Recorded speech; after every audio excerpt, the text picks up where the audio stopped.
a sentence, or a table setting, has a moral value.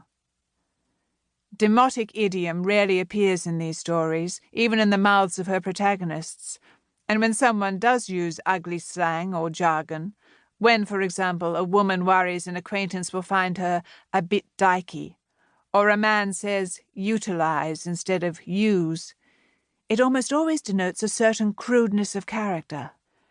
By the same token, caring about and quoting poetry is a reliable indicator of virtue, the equivalent of riding into town wearing a white cowboy hat. Much of the drama in Hazzard's work arises from the bruising interactions between those who are responsive to beauty and those who are not. Her heroes and heroines are modern romantics who cleave to high feeling and high seriousness in a world largely hostile to their idealism.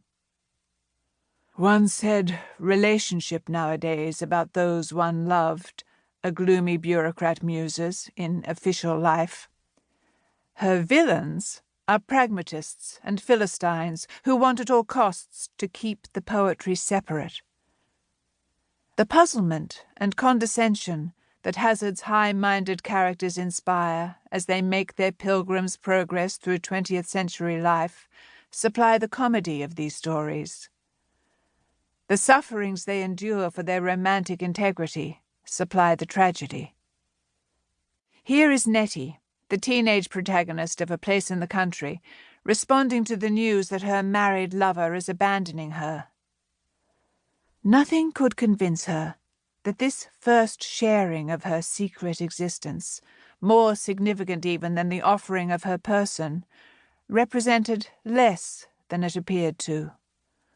That circumstances might oblige him to withdraw from her she perfectly understood.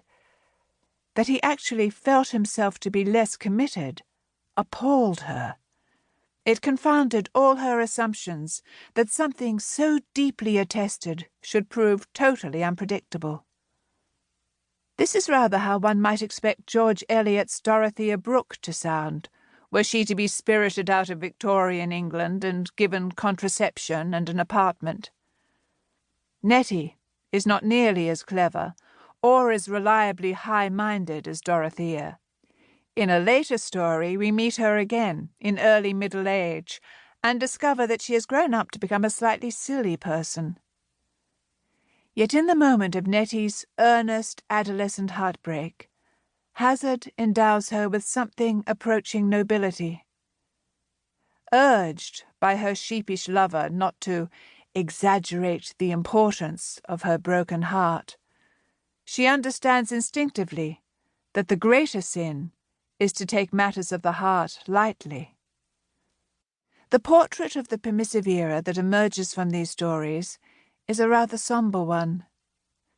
Eros is less the bringer of carnal fun than a dark and rather dangerous force on which men and women, but mostly women, pin their romantic hopes at their peril.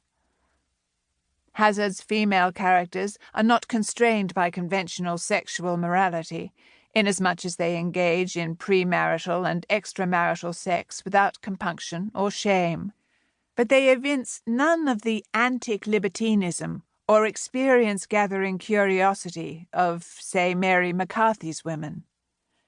Sex remains for them a solemn rite, a significant act of surrender, and their inability to divorce the act from higher feeling leaves them horribly vulnerable to the emotional sadism and moral carelessness of men. In Hazzard's later novels, her noble characters are ultimately rewarded for their integrity. They get to walk out of their soul-crushing jobs, to thumb their noses at the insufferable snobs who have oppressed them, to find enduring love with their platonic other halves.